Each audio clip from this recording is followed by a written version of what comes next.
नमस्ते, अभिवादन आपका इनोसेंट इन्वेस्टर के इस नए वीडियो में आपके लिए डिस्क्लेमर। दोस्तों, बीपीसीएल का स्टॉक लगातार गिरावट आपको दिखा रहा है, लेकिन क्या एजीएम की डेट आने वाली है या कब तक आएगी वो मैं आपको बताऊंगा, एकदम प्रूफ के साथ बताऊंगा। बने रहिएगा हमारे साथ। सबसे पहले एक चीज़ मैं आपको बताना चाहूँगा कि लगातार जो स्टॉक में गिरावट आ रही है वो सिंपली इस कारण नहीं आ रही है कि डिविडेंड नहीं अनाउंस होगा या फिर कोई बुरी न्यूज़ आ सकती है या कुछ बुरा हो रहा है। आप सिंपली ये समझिए कि ये जो मोमेंटम आया था और ये जो गिरावट आई है, इन दोनों में एक मतलब होता है ना कि जो रिलेशन होता है कि प्रॉफिट बुकिंग वाला एक रिलेशन वो है। दूसरा, जिस तरीके से क्रूड ऑयल के प्राइजेस बढ़े हैं उस तरीके से इनके ऊपर जो रेवेन्यू का डेंट है वो पड़ने ही वाला है। इस कारण ये गिरावट आ रही है। आप देखे होंगे Hindustan petroleum, Indian oil corporation, BPCL सभी में गिरावट आई ही आई है। ठीक, अब यहाँ पर ये जो गिरावट है यहाँ पर तकलीफ इसलिए दे रही है क्योंकि लोगों को एक्सपेक्टेशन थी डिविडेंड की। अब ध्यान से सुनिएगा, डिविडेंड कितने रुपए आपको मिलने वाला है? 58 रुपए। जी हाँ, ये तूफानी डिविडेंड आपके लिए अनाउंस किया गया था लगभग सवा महीने पहले, और वहाँ पर आपको ये बताया गया था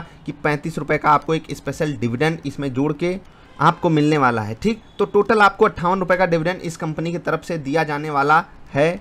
डेट क्या है वो मैं आपको बता देता हूँ, फिर थोड़ा सा और डिस्कशन करेंगे कि इस स्टॉक में कहाँ पर आपको बाइंग या क्या करना चाहिए। डेट का अनुमान हम लगा रहे हैं, बहुत ध्यान से समझिएगा। कहा गया है इन्हीं के उसमें कहा गया, मैं आपको दिखा देता हूँ साफ साफ। The final dividend would be paid within 30 days, 30 दिनों के भीतर from the date of its declaration at the AGM. AGM होगी, एजीएम में डिक्लेरेशन होगा।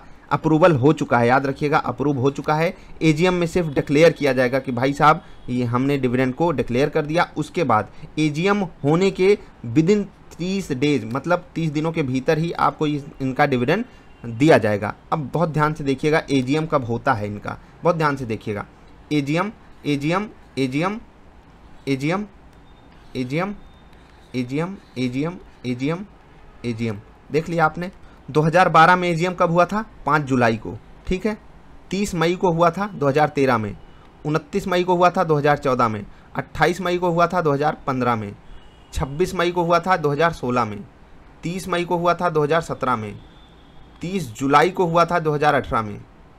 ठीक, 27 जून को हुआ था 2019 में, 4 अगस्त को हुआ था 2020 में। अगर आपने देखा हो तो मोस्ट प्रोबेबली मई, ठीक है, जून, जुलाई और लास्ट मतलब अगस्त के बाद तो कभी हुआ ही नहीं है। और अगस्त में भी जब डिविडेंड किया गया है वो जस्ट पिछले बार हुआ है, तो हो सकता है, और एकदम शुरुआती अगस्त में।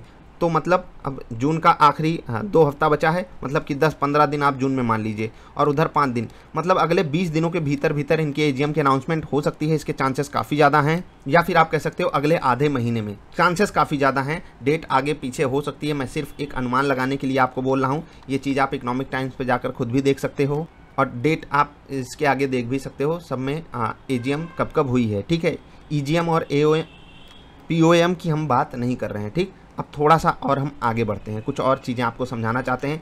डेट का अनुमान हमने यही लगाया है कि मई, जून, जुलाई, अगस्त, इन्हीं 4 महीनों में इनकी एजीएम होती है। मई से शुरुआत होती है, कभी जून, कभी जुलाई, कभी अगस्त। अगर आपने देखा हो 2020 में अगस्त में हुआ था, तो हम यही मान रहे हैं कि 5-10 अगस्त के आसपास इनकी एजीएम हो जाएगी, और वहाँ से 1 महीने के अंदर हमको डिविडेंड मिल जाएगा। अब आता है मेन मुद्दा, क्या डिविडेंड के लिए हमको ये स्टॉक लेना चाहिए?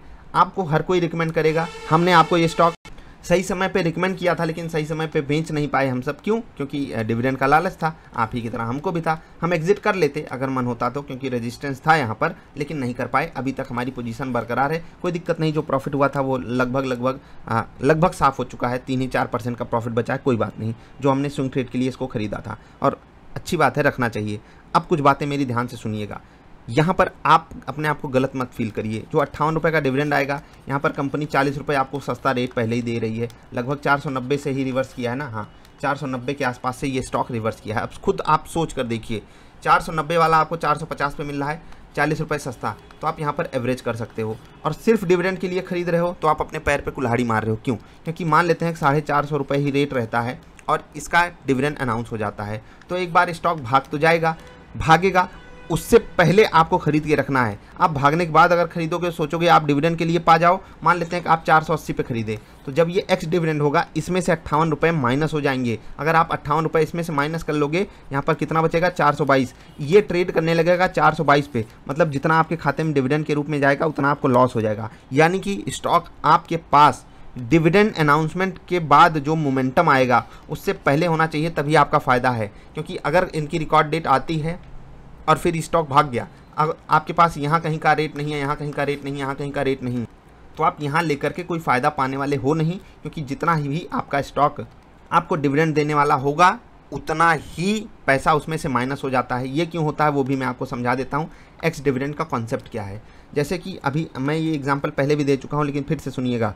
आप किसी मॉल में जाते हो, 100 रुपये का कोई सामान खरीदते हो, उसके साथ एक 10 रुपये का सामान फ्री मिलता है आज, ठीक है, 10 रुपये का सामान फ्री मिलता है, तो आप क्या करोगे, वहाँ पर आज गए शॉपिंग करने तो 10 रुपये का आप सामान पा गए, मतलब आपका 110 रुपये आपको मिल गया, ठीक, खुश हो गए आप। अगले दिन आप गए, लेकिन ये फ्री वाला जो ऑफ़र था ये हट गया। अब आप उस कंपनी से क्या कहोगे, भाई साहब आप वो दे नहीं रहे हो तो हमको यहाँ पर 10 रुपये का डिस्काउंट दो। बात समझ गए ना, ये हमको 10 रुपये का डिस्काउंट चाहिए, अदरवाइज हम नहीं लेंगे। तो आपकी मजबूरी है इस चीज़ को आप डिस्काउंट में बेचो। आप नहीं बेचोगे तो कोई नहीं खरीदने वाला, क्योंकि कल ही आपके पास ऑफर था, आज ऑफर नहीं है, तो आपको यहाँ पर ये जो इसका रेट है ये 10 रुपये सस्ता करना ही पड़ेगा। ये नॉर्मल टेंडेंसी होती है, 10 नहीं तो 9 रुपये सस्ता करना पड़ेगा, 8 रुपये सस्ता करना पड़ेगा। बिल्कुल वही कंसेप्ट बाजार पर भी लागू होता है। अगर 58 रुपये का डिविडेंड है तो बहुत ज़्यादा चांसेस है 50 रुपये से ज़्यादा स्टॉक क्रैश करेगा उस दिन। ये एक्स डिविडेंड इसको कहते हैं। ये डेट होती है कि इस डेट के बाद जो शेयर खरीदेगा उनको डिविडेंड नहीं मिलेगा। तो आज अगर वो डेट है तो अगले दिन जिस दिन एक्स डिविडेंड होगा स्टॉक, उस दिन स्टॉक क्रैश करता है। खासकर जहां पर बड़े डिविडेंड्स आते हैं वहां पर तो हमको साफ साफ ये चीज़ें दिखाई भी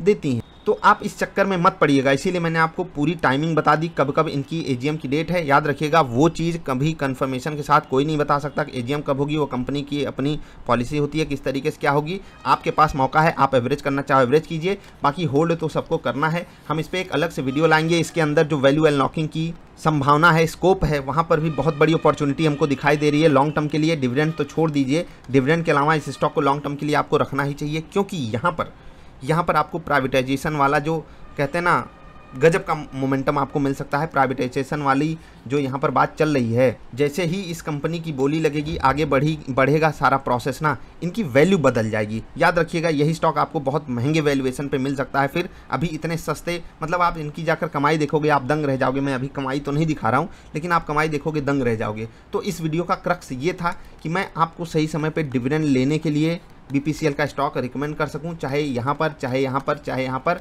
आप कहीं पर भी खरीदे हो तो आपको यहाँ पर खरीदे हो तो यहाँ पर एवरेज करना चाहिए। कभी भी एक साथ, कभी मैं तो बोलता भी नहीं हूँ डिविडेंड के लिए आप स्टॉक खरीदो, और अगर खरीद रहे हो तो होल्ड करना आपको लॉन्ग टर्म के लिए आना चाहिए। अगर आप लॉन्ग टर्म के लिए नहीं होल्ड कर सकते स्टॉक को, तो आप किस बात का डिविडेंड लेना चाहते हो। कम से कम 1 साल तो होल्ड करो, और 1 साल में मुझे पूरी उम्मीद है कि जो आपको यहाँ पर 58 रुपये का डिविडेंड मिलेगा, कंपनी उतनी रिकवरी आपको दिखा जाएगी एक्स डिविडेंड होने के बाद भी। मान लेते हैं कि ये स्टॉक एक्स डिविडेंड होने के बाद मान लेते हैं कि 480 पे यहाँ पर एक्स डिविडेंड होता है ये, और गिरकर 422 रुपये पे आता है, तो 422 से 480 एक साल में चला जाएगा। मतलब कि जो आपको 12-13% का सेफ रिटर्न मिल रहा है वो आप आराम से गेम खेल सकते हो उस पर, बस आपके पास पेशेंस होना चाहिए।